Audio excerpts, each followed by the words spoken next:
సోదరులారా, ప్రతి సంవత్సరం మనకున్న 10 సంఘాలలో పరిశుద్ధ శిలువ మార్గం నిర్వహించటం మనకు అలవాటు కదా. మరి అందులో భాగంగా ఈరోజు మనము కేఎస్ రామవరం సంఘములో సంఘస్థులతో కలిసి ఈ శిలువ మార్గమును నిర్వహించాము. మరి ఇప్పుడు ఈ దివ్యబలి పూజలో పాల్గొంటున్నా. మొన్న నేను వీరంపాలెంలో చెప్పినట్టు ఇది శిలువ మార్గ ధ్యాన కార్యక్రమం. శిలువ అనేది శ్రమ, బాధ, కష్టం, వేదన. చాలామంది సిలువను తమ ఇళ్లలో పెట్టుకోవడానికి ఇష్టపడరు.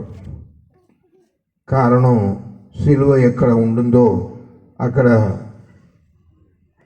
బాధ, దుఃఖం ఉండదని కొంతమంది బోధకులు బోధిస్తూ ఉంటారు. కానీ వాళ్ళు చెప్పడకు మర్చిపోయేది ఏంటంటే, సిలువ ఎక్కడ ఉంటుందో అక్కడ రక్షణ ఉంది. యేసు ప్రభు యొక్క శిలువ మరణం ద్వారానే మనమందరము రక్షింపబడ్డాం. ఆది విరోధి సైతాన్ ఆదాం అవ్వమ్మలను మోసం చేసిన ఆ చెట్టు నుండి ఇప్పుడు నూతనంగా ఏర్పరచబడ్డ శిలువ అనే ఆ మ్రాను, దీని నుండి మనకు రక్షణ లభించింది. కనుక కొంతమంది బొట్టు పెట్టుకుంటే తప్పు అంటారు. బొట్టు పెట్టుకుంటే అది యేసు ప్రభు యొక్క రక్తం అని చెప్పి కొంతమంది బోధకులు బోధిస్తారు. యేసు ప్రభు యొక్క రక్తమే మనలను రక్షించింది కనుక బొట్టు పెట్టుకుంటే మంచిదని చెప్పి అది మనము ధ్యానిస్తాం, మనసులో అనుకుంటాం, ఈ రక్తం నన్ను రక్షించింది అని ఆలోచించే వారికి అది రక్షణ సిగ్నం. దానికి వ్యతిరేకంగా ఆలోచించే వారికి అది మంచిది కాదు, యేసుప్రభు యొక్క రక్తం అని. అలాగే సిలువ కూడా. దయచేసి మనమందరము కూడా కనుక్కోవాల్సింది ఏంటంటే, యేసుప్రభు యొక్క సిలువ మరణము మనల్ని రక్షించింది. సిలువ ఈ రోజుల్లో నేను చూస్తున్నాను, ఈ దీక్ష పూనుకున్న సహోదరులు విభూదిని రోజు తలకు ధరిస్తున్నారు సిలువ ఆకారంలో. చూసినప్పుడు బాగుంది. అలాగే చేయండి. సిలువను ధరించండి, సిలువను భరించండి. సిలువ ధ్యానములో జీవితాన్ని ధన్యం చేయడానికి ప్రయత్నం చేయండి. ఆ సిలువ ఎంత త్యాగం అనేది మనం అర్థం చేసుకుంటే ఆ దేవుని యొక్క ఆ సిలువను మనము నిర్లక్ష్యం చేయము. అయితే ఈరోజు మనకు చదువుపడిన ఈ 2 పట్టణాల గురించి కొంచెం ధ్యానిస్తాం.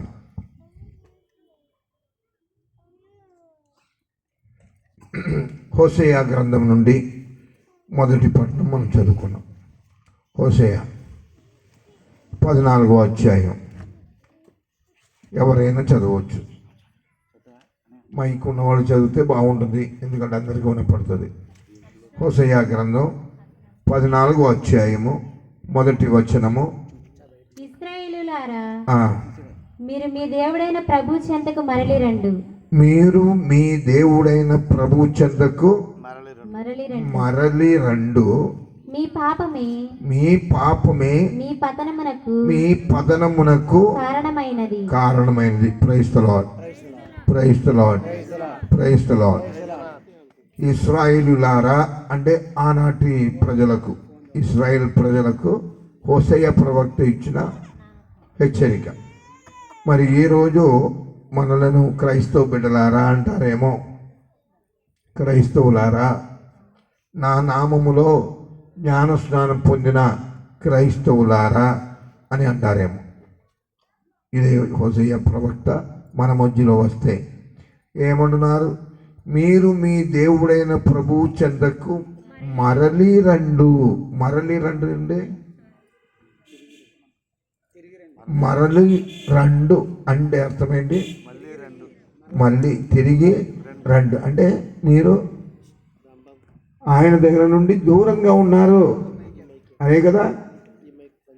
అదేనా అర్థం? అమ్మా చెప్పండి, అదేనా అర్థం? మీరు ఒక్కప్పుడు గుడికి బాగా వచ్చేవాళ్ళు, దేవుడి దగ్గరికి ప్రార్థనకి బాగా వచ్చేవాళ్ళు, ఇప్పుడు ప్రార్థనకి రావటం పోయి రాకుండా ఏం చేస్తున్నారు? మీలో మీరు చాలామంది ఆదివారం నాడు కూడా ఎక్కడికి వెళ్ళిపోతున్నారు? పనికి వెళ్ళిపోతున్నారు. దేనికోసం? డబ్బుల కోసం. డబ్బులు కావాలి. డబ్బు లేకుండా మనిషి యొక్క జీవితం మనకు కొనసాగదు. కనుక డబ్బు కావాలి. ఆ డబ్బును సంపాదించుకోవడం కోసం ఏం చేస్తున్నారు? చాలామంది పనులకు వెళ్ళిపోతున్నారు. వాళ్ళ యొక్క భార్యలు గుడికి వస్తున్నారు. వీళ్ళని అడిగితే ఏమంటారంటే వాళ్ళు పనికి వెళ్ళారండి అని అంటారు. దేవుడు ఏం చేశారు? ఎన్ని రోజులు పని చేశారు? ఎన్ని రోజులు? 6 రోజులు. 7వ రోజు విశ్రాంతి తీసుకున్నారు. ఈ రోజుల్లో విశ్రాంతి తీసుకొనడకు మనుషులకు టైం ఉండట్లేదు. విశ్రాంతి తీసుకొనడకు జనాలకు సమయం ఉండట్లేదు. పని పని పని పని, డబ్బు డబ్బు డబ్బు డబ్బు. పోటీ ప్రపంచంలో మనం ఉన్నాం. డబ్బు సంపాదించుట కొరకు దేవుని కూడా విడిచిపెట్టుకొని దూరం వెళ్ళిపోతున్నారు. వింటున్నారు అనుకుంటున్నా? నేను యథార్థం చెప్తున్నాను అనుకుంటున్నా? యథార్థమేనా? మరి దేవుడు ఏమంటున్నాడు? ఈ సిలువ మార్గము చేయటం కాదు ముఖ్యం, దానితో పాటు మనం ఏం చేయాలంట? మరలి రండి, తిరిగి రండి. మీరు డబ్బు సంపాదించడం కోసం వెళుతూ ఉన్నారు, కానీ ఏం చేయండి? ఆ డబ్బును ఇచ్చే ఆ దేవుడి దగ్గరికి రండి. దేవుడు దయ లేనిదే, గుర్తుపెట్టుకోండి. Praise the Lord. దేవుడు దయ లేనిదే మీరు 1 రూపాయి కూడా సంపాదించుకోలేరు. ఒకవేళ మీరు వేలు లక్షలు సంపాదించుకున్న దేవుడు దయ లేనిదే దానిని మీరు కాపాడుకోలేరు, దక్కించుకోలేరు. Praise the Lord. వింటున్నారా? కొంతమంది పేపర్లో ఉన్నారు, కొంతమంది అటు ఇటు సెల్ ఫోన్లో ఉన్నారు, కొంతమంది అటు ఇటులో ఉన్నారు. నేను చెప్పే మాటలు అందరి కోసం అనుకుంటున్నాను కదా. ఏం చేయండి? మరలి రండి. మీకు విశ్రాంతి అనేది అవసరం. దేవుడు చెప్తున్నారు, నీవు సరిగా నిద్రపోలేదనుకో, ఉదయం లేచినప్పుడు నీవు ఇంతకుముందు ఎంత చక్కగా పని చేయగలిగావు అంతగా చక్కగా పని చేయలేవు. కావలసినంత విశ్రాంతి నీకు అవసరం, ఎవరికైనా అవసరం. ఈ 4 రోజులు పండుగ 4 రోజులు అటు ఇటు తిరగటం వలన కొంచెం నిద్ర తగ్గింది. రాత్రి 1 గంటకు పడుకోవటం, 4:30కి లేవటం, అలాగలాగా. ఇప్పుడు ఏమవుతుందంటే నాకు మధ్యాహ్నం కొంచెంసేపు పడుకున్నా. నేను రాత్రి 9 గంటలకు పడుకున్నాను. 5:30కు లేచినా కూడా నాకు అది సరిపోట్లా. మళ్ళీ నిద్రమోహంతోనే ఉన్నాను. మన బుర్రలో నిద్రను స్టాక్ పెట్టుకోకూడదు. నిద్ర ఎప్పటికప్పుడు వదిలించుకోవాలి. ఆ మత్తును వదిలించుకోవాలి. వదిలించుకున్నప్పుడు మీకు ఆరోగ్యం బాగుంటుంది. ఆరోగ్యం బాగున్నప్పుడు నీవు చేయాలనుకున్నవి అన్నీ చేయగలుగుతావు. 7వ రోజు విశ్రాంతి తీసుకున్నారా, 7వ రోజు కూడా పని చేయకుండా 6 రోజులు పని చేస్తే 7వ రోజు నీవు విశ్రాంతి తీసుకున్నావు అనుకో, నీకు శక్తి బలము ఇంకా ఎక్కువగా ఉంటుంది. అది ఒకటి. కనుక ఎక్కడికి తిరిగండి, మరలి రండి అంటే మీరు ఇప్పుడున్న విధానముల నుండి ఎవరెవరైతే దేవుడికి దూరంగా ఉన్నారో అటువంటి వారు మరలి రండి. తర్వాత చదవమ్మ. మీ పాపమే మీ పతనమునకు కారణమైనది. చూడండి, ఈ మాట ఎంతమంది ఒప్పుకుంటారో నాకు తెలియదు. మనము చేయుచున్న ప్రతి పాపము మన పతనానికి కారణమవుతుంది. ఎవరో చేసినది కాదు, ఎవరో చేసినది కాదు. దేవుడి మీద మీరు పెట్టవద్దు. మీకు సంతోషం లేదనుకో, సమాధానం లేకపోతే, మీకు కష్ట నష్టాలు వేదనలు వస్తున్నాయంటే దానికి కారణం ఎవరో కాదు, మీరే మీరే మీరే ఒప్పుకోండి. కొంతమంది ఒప్పుకోరు. కొంతమంది తప్పు చేస్తే తప్పు చేశానని ఒప్పుకోరు. పాపం చేస్తే పాపం చేశానని ఒప్పుకోరు.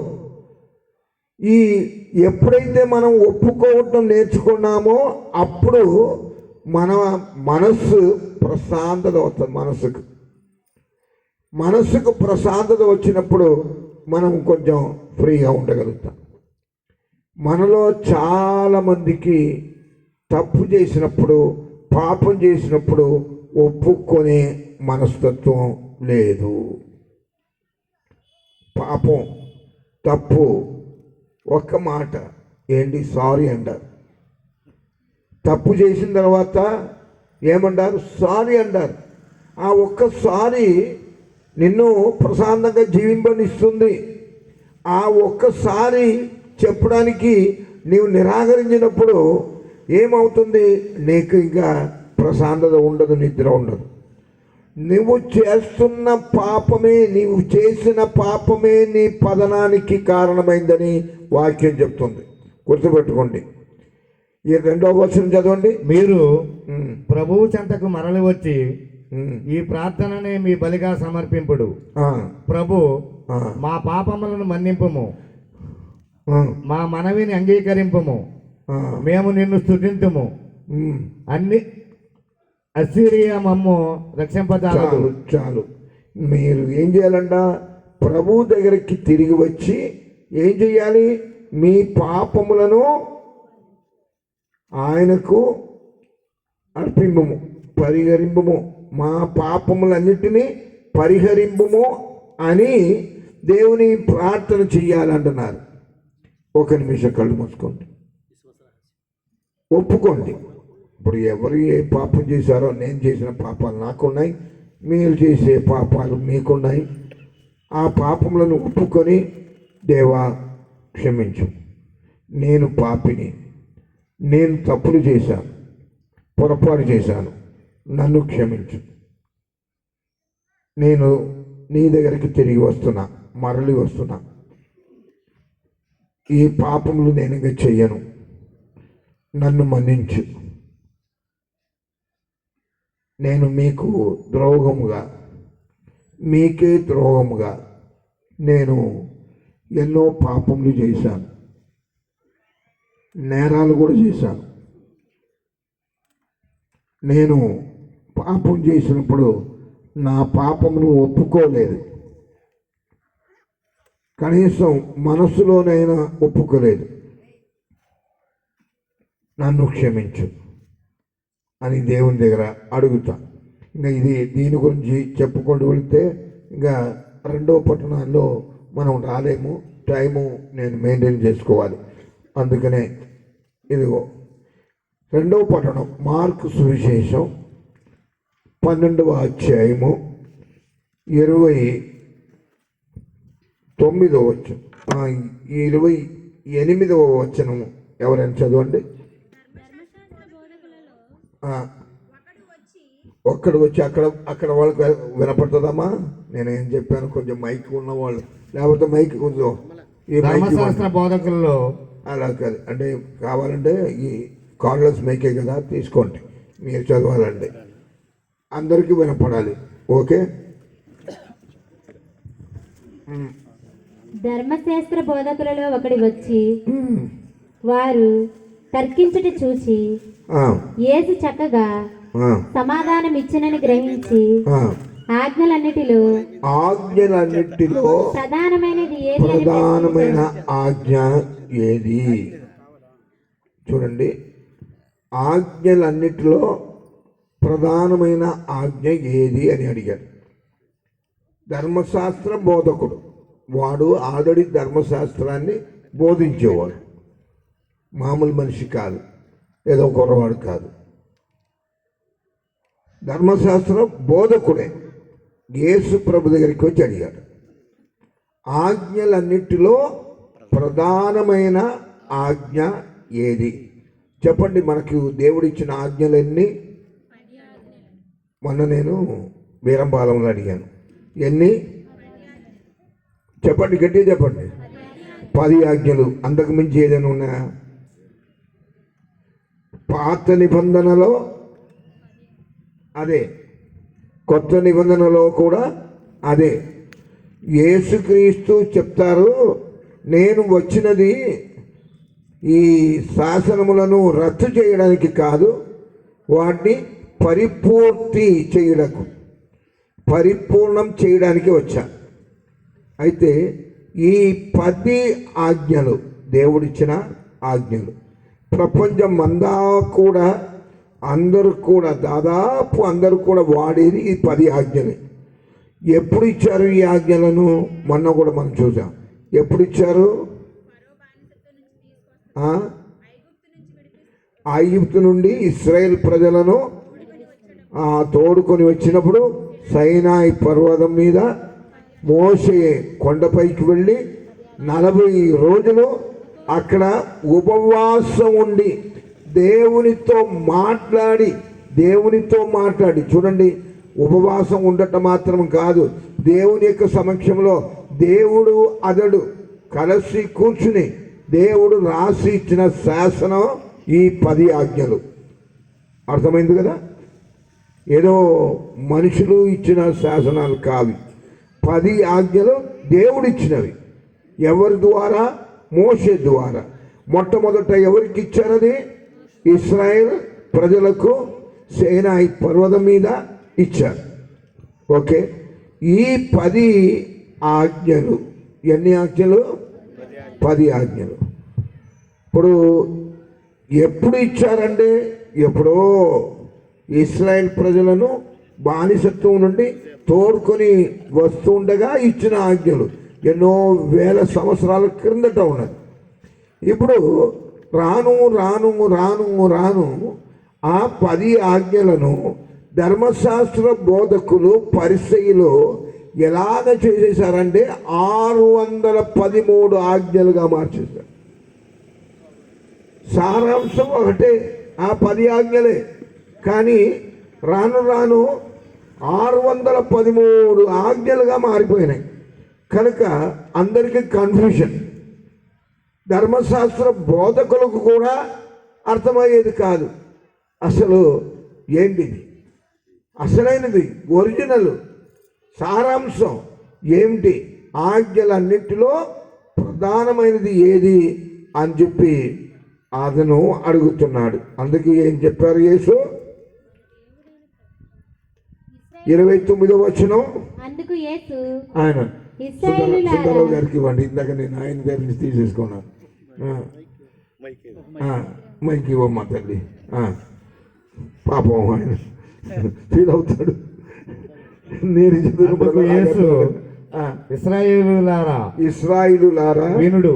వినుడు. మన దేవుడైన ప్రభువు, మన దేవుడైన ప్రభువు, ఏకైక ప్రభువు. ఏకైక ప్రభువు. ద్వితీయ ఉపదేశ కాండము 6 వచనములు చదవండి. ద్వితీయ ఉపదేశ కాండం. నీ ప్రభువైన దేవుని పూర్ణ హృదయముతోనూ పూర్ణ ఆత్మతోనూ పూర్ణ శక్తితోనూ ప్రేమింపుడు. అవును, నేడు నీకు ఉపదేశించిన ఈ ఆజ్ఞను ఏనాడును విస్మరింపకుడు. ఎప్పుడు ఇది ఎన్నో వేల సంవత్సరాల క్రిందట దేవుడిచ్చిన ఆజ్ఞ. నీ ప్రభువైన దేవుడు ఏం చేయి, నీ పూర్ణ హృదయంతోనూ పూర్ణ ఆత్మతోనూ పూర్ణ శక్తితోనూ ప్రేమింపుడు. తర్వాత వెయిట్ లేవి కాండం 19వ అధ్యాయం 18వ వచనం చదువుతారు ఎవరైనా? లేవి కాండం పొరుగు వారి మీద పగ తీర్చుకొనకుడు, వైరం పెట్టుకోకూడదు, నిన్ను వలె నీ పొరుగు వారిని ప్రేమింపు. ఇవి అప్పుడు చెప్పినవి, పాత నిబంధనలో చెప్పబడినవి. ఇప్పుడు యేసుప్రభు దగ్గర అడిగినప్పుడు యేసుప్రభు ఏమంటున్నారు? ఇశ్రాయేలులారా వినుము, మన దేవుడైన ప్రభువు ఏకైక ప్రభువు. నీ దేవుడైన ప్రభువును నీ పూర్ణ హృదయంతోనూ పూర్ణ ఆత్మతోనూ పూర్ణ మనసుతోనూ పూర్ణ శక్తితోనూ. పూర్ణ మనసు అనేది ఒక్కోసారి వేరే గాస్పెల్స్లో మారుతాయి. మొత్తం 4: పూర్ణ హృదయంతో, పూర్ణ ఆత్మతో, పూర్ణ మనసుతో, పూర్ణ శక్తితో. చెప్పండి. పూర్ణ ఆత్మతో, పూర్ణ మనసుతో, హృదయముతో, పూర్ణ ఆత్మతో, పూర్ణ శక్తితో, పూర్ణ మనసుతో దేవుని ఆరాధించండి.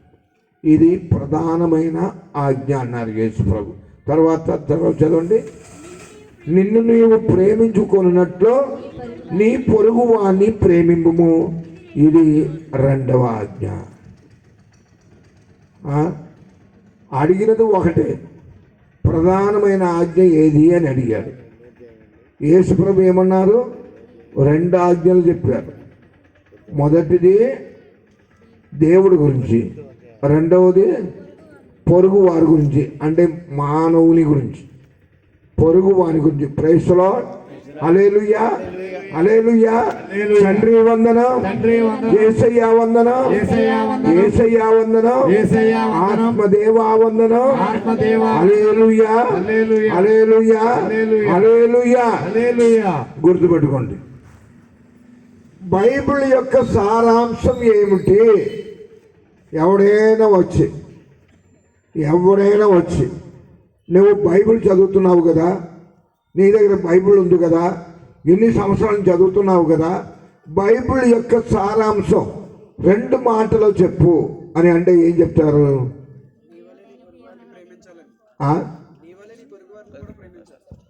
చెప్పండి ఎవరెవరు? నీ వలె నీ పొరుగు వారిని ప్రేమించండి. అది రెండవది. మొదటిది ఏంటి? దైవ ప్రేమ, మానవ ప్రేమ.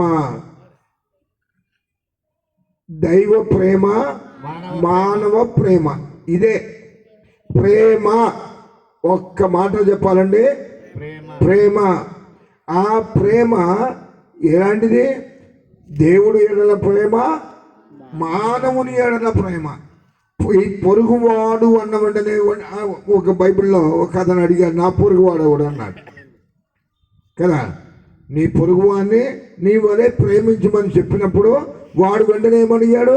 నా పొరుగువాడు ఎవడు అని అడిగాడు. కనుక అక్కడ కొంచెం చిన్న కన్ఫ్యూషన్ వచ్చేస్తుంది. కొంతమందికి నా పొరుగువాడు అంటే పక్కనింటి వాడు అనుకుంటారు. పక్కనింటి వాడు అటువైపు వాడు ఇటువైపు వాడు వాడే పొరుగు వాడు అనుకుంటారు. ఇదో ఆ 4వ వీధిలో ఉన్నవాడు 4వ వీధిలో ఉన్నవాడు పొరుగువాడా? 4వ వీధిలో ఉన్నవాడు పొరుగువాడా? మన లాంగ్వేజ్ తేడా ఇది.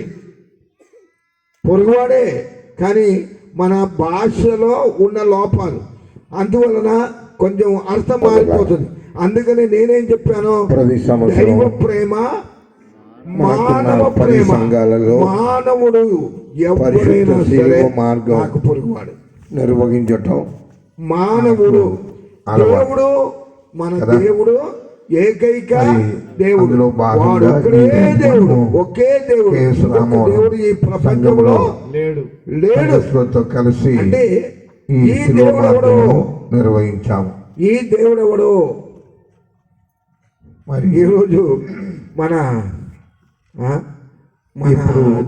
బలి పూజలో పాల్గొంటున్నా. ప్రార్థన జరిగింది కదా, ఈ పట్టణమే చదవాలి. నేను వీరంపాలెంలో చెప్పినట్టు మరి మనకు దేవుడు మన దేవుడు అంటున్నాం కదా, మార్గ మన దేవుడు ధ్యాన మరి కార్యక్రమం. మనము ఎవరు? క్రిస్టియన్స్. శిలువ అనేది కష్టం, మనం క్రైస్తవులం, వేదన. మరి క్రైస్తవులు కాని వారికి శిలువను తమ ఇళ్లలో పెట్టుకోవడానికి ఇష్టపడరు. దేవుడు ఉన్నాడా? కారణం శిలువ ఎక్కడ ఉంటుందో చెప్పండి, అక్కడ వెనక ఉన్నవాళ్ళు వాళ్ళకి దేవుడు ఉన్నాడా? ఉండాలని కొంతమంది బోధకులు బోధిస్తూ ఉంటారు. ఆకాశంలో ఉన్నాడా, లేకపోతే నేల మీద ఉన్నాడా, లేకపోతే సముద్రంలో ఉన్నాడా? వాళ్ళు మర్చిపోయేది ఏంటంటే శిలువ ఎక్కడ ఉంటుందో అక్కడ రక్షణ ఉంది. అందరికీ ఒక్కడే దేవుడు. యేసు ప్రభు యొక్క శిలువ మరణం ద్వారానే ఈ మనమందరము ఉన్న సర్వ సృష్టికి మూల కారణం సైతాన్. క్రైస్తవుడని, హిందువుడని, ముస్లిం అని మోసం చేసిన ఆ చెట్టు మనము డివైడ్ చేసుకుంటున్నామే కానీ నూతనంగా దేవుడికి ఆ భేదం ఉందా? అనే దేవుడికి ఆ భేదం ఉందా? దీని నుండి మనకు రక్షణ లభించింది. లేదన్న వాడు కొంతమంది దేవుడు ఒక్కడైనప్పుడు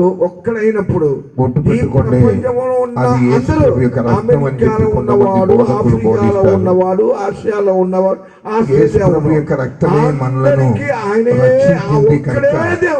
బొట్టు పెట్టుకుంటే మంచిదని నల్లవాడికి ఆయనే, అనుకుంటాం, తెల్లవాడికి ఆయనే, ఉన్నవాడికి ఆయనే. ఆలోచన వారికి అది రక్షణ సిగ్నల్. దేవుడు లేనే దానికి వ్యతిరేకంగా ఆలోచించే వారికి అది మంచిది కాదు. పెట్టుకోవాలి ఆ దేవుని కూడా ఏం చేయాలి? ఏం చేయాలి? పూర్ణ హృదయంతో, పూర్ణ ఆత్మతో, పూర్ణ మనసుతో, పూర్ణ శక్తితో పూనుకున్న సహోదరులు ఆ దేవుని ప్రేమించవలసింది శిలువ ఆకారం. ఎవరు ప్రేమించాలి? చూసినప్పుడు బాగుంది. ఎవరు? అలాగే మానవుడు ప్రేమించండి. శిలువను మానవుడిలో తెల్లవాడు ప్రేమించాలా, నల్లవాడు ప్రేమించాలా, ఎర్రవాడు ప్రేమించాలా? దాన్ని చేయడానికి ప్రయత్నించాలి అందరూ. మానవుడు అనేవాడు ఎవడైనా సరే త్యాగం అనేది వాడు భాష ఏదైనా ఆ దేవాలయం మనం నిర్లక్ష్యం, వాడి మతం ఏదైనా మనకు ఏం చేయాలి? తనను సృష్టించిన దేవుని ఆరాధించాలి పూర్ణ హృదయంతో, పూర్ణ మనసుతో, పూర్ణ ఆత్మతో, పూర్ణ శక్తితో. మొదటి పట్టణం మనం చదువుకున్నాం హోషేయ. అలాంటప్పుడు 14వ అధ్యాయం. అలాంటప్పుడు ఎవరైనా క్రైస్తవుడు వేరు, హిందూ వేరు, ముస్లిం వేరు, ఉన్నవాళ్ళు చదివితే వాళ్ళని వేరు చేసి చూడవచ్చా? హోషేయ 14వ అధ్యాయం 1వ వచనము. నలుగురు మీరు మీ దేవుడైన ప్రభు చెంతకు మరలి రండి. కొడుకా కాదా? మీ పాపమే మీ పతనమునకు కారణమైనది. అయ్యో వీళ్ళంతా ఇశ్రాయేలులారా నా అంటే పిల్లలు. ఆనాటి వీడు నల్లవాడు, నా పిల్లలు ఇశ్రాయేలు పిల్లవాడే కానీ ప్రజలకు నేను మాత్రం హోషేయ ఇతన్ని ఇష్టపడను అని చెప్పి ప్రవక్త ద్వేషిస్తాడా? హెచ్చరిక. ద్వేషించడు మరి ఈ కదా. రోజు ఆ నల్లవాడు మనలను కూడా వాడి క్రైస్తవ మనిషి బిడ్డలారా కదా. అంటారేమో. వాడి నుండి పుట్టిన వాడే కదా. క్రైస్తవులారా, కనుక నా నామములో దేవునికి జ్ఞాన స్నానం ఈ పొందిన పారపక్షాలు క్రైస్తవులారా అని గుర్తుపెట్టుకోండి. అంటారేమో. మనం ఇది మనుషులము ప్రవక్త బుద్ధి మన లేక మధ్యలో వస్తే బుద్ధి లేక ఏమంటున్నారు? నల్లవాడు మీరు మీ తెల్లవాడని దేవుడైన ప్రభువు చెందకు ఈ మతం ఆ మతమని మరలి రండు. కొట్టుకొని మరలి చస్తున్నాడు. రండు అంటే దేవుడు ఆకాశంలో చూసి నేను వెంతకి వీళ్ళని సృష్టించానా అని మరలి చెప్పి బాధపడ్డాడు. రండు అంటే అర్థం ఏంటి? గుర్తుపెట్టుకో. మళ్ళీ తిరిగి రండు అందరము అంటే మీరు అందరినీ ప్రేమించారు. ఆయన దగ్గర నుండి దూరంగా ఉన్నారు.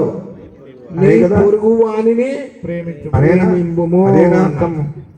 యేసు ప్రభు వారి పొరుగు వాడు ఎవరండి? అడిగినప్పుడు ఒక కథ అదేనా చెప్పాడు కదా. అర్థం?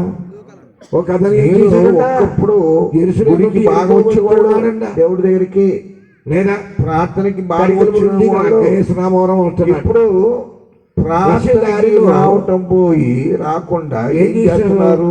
ఎవరో మీరు దొంగలు చాలా మంది చెప్తే మళ్ళీ ఆదివారం నాడు కూడా ఎక్కడికి వెళ్ళిపోతున్నారు? అంటే వస్తూ ఉన్నాడు. ఎక్కడికి వెళ్ళిపోతున్నారు? ఆ, పనికి అలా వస్తూ ఉండగా ఎవరో దేనికోసం? అర్ధరాత్రి వేళ డబ్బుల వీరు కోసం. వస్తున్నాడు. ఇదంటే ఏదో డబ్బులు ఉంటాయని కావాలి. చెప్పి ఇదన్నీ డబ్బు కొట్టి లేకుండా మనిషి రోడ్డు యొక్క మీద జీవితం పడేశారు. రోడ్డు మీద పడేశారు. అటు కొనసాగదు. వెళ్తున్నాడు ఒక కనుక క్రైస్తవుడు. డబ్బు కావాలి. అక్కడ అటు ఆ వెళ్తున్నాడు ఒక డబ్బును సోమవారం సంపాదించుకొనుట అంగి కోసం వేసుకొని వస్తున్నాడు. ఏం చేస్తున్నారు? దేనికోసం వెళ్తున్నాడు చాలా తెలుసా? మంది పూజ కోసం చాలా వెళ్తున్నాడు. మంది పూజ చేయడం. పనులకు వెళ్ళిపోతున్నారు. అరే అక్కడ టైం వాళ్ళ యొక్క అయిపోయింది. భార్యలు గుడికి అక్కడ వస్తున్నారు. టైం అయిపోయింది. వీళ్ళని అడిగితే ఏమంటారంటే చూస్తూ ఉన్నారు. ఒక 200 మంది ఉంటారు. అని అంటారు. నేను ఇప్పుడు ఆగి ఇదన్ని ఆసుపత్రికి తీసుకెళ్తే దేవుడు ఏం వాళ్ళందరూ నా చేశారు? మీద ఎగిరిపోతారు. ఎన్ని రోజులు పని అని చెప్పి చేశారు? ఈడు ఏం చేశాడు? చూసి చూడకుండా వెళ్ళిపోయాడు. ఎన్ని రోజులు? ఇంకొక 6 వదిలేసి రోజులు. వచ్చాడు. 7వ వదిలేసి రోజు వచ్చి అతను విశ్రాంతి చూశాడు. వాడు తీసుకున్నాడు. మునుగుతున్నాడు, బాధపడుతున్నాడు. ఈ రోజుల్లో ఏడుస్తున్నాడు. కానీ విశ్రాంతి అయ్యయ్యో, నేను తీసుకొనుటకు ఇప్పుడు మనుషులు తెలిస్తే ఫాదర్ గారు నన్ను తిడతాడు. ఉండట్లేదు. టైంకు టైంకి వెళ్ళకపోతే విశ్రాంతి ఫాదర్ గారు నన్ను తీసుకొనుటకు తిడతారని చెప్పి ఈయన జనాలకు వెళ్ళిపోయాడు. కానీ సమయం అక్కడ ఉండట్లేదు. ఇంకొకడు ఒక అన్యుడు వచ్చాడు. ఒక పని హిందూ సహోదరుడు పని వచ్చాడు. పని అతడు వచ్చి డబ్బు బండి నుంచి డబ్బు దిగి డబ్బు వెంటనే డబ్బు. అతన్ని ఏం చేశాడు? పోటీ ప్రపంచంలో మనం ఉన్నాం. అతన్ని తన యొక్క డబ్బు బుర్ర మీద సంపాదించుట ఎక్కించి కొరకు ఆసుపత్రికి తీసుకెళ్ళి దేవుని కూడా అతనికి కావాల్సిన విడిచిపెట్టుకొని దూరం వెళ్ళిపోతున్నారు. అతన్ని బాగా చూసి బ్రతికించాడు. వింటున్నారు అనుకుంటున్నా? చివరికి వీళ్ళిద్దరు ముగ్గురులో నేను ఎవడు అతనికి నేను పోటీ యథార్థం పడకండి. చెప్తున్నాను అనుకుంటున్నా? వాడు ఏమన్నాడు? యథార్థమేనా? ఎవడైతే యథార్థమేనా? కనికరము చూపించాడో వాడే మరి అతనికి దేవుడు ఏమంటున్నాడు? సిలువ మార్గము చేయటం కాదు ముఖ్యం. ఏదో యాక్సిడెంట్ జరిగింది. దాంతో పాటు మనం ఏం యాక్సిడెంట్ జరిగిన చేయాలంట? వెంటనే మరలి ఎవరైనా రండు. వీడు మరలి మానసిక రండి. కాలాన్ని చూసారా? తిరిగి రండి. చూసారా? మీరు చూడవచ్చా? డబ్బు చూడకూడదు సంపాదన కదా. కోసం వెళుతూ యాక్సిడెంట్ ఉన్నారు. అయింది. కానీ ఏం చేయండి?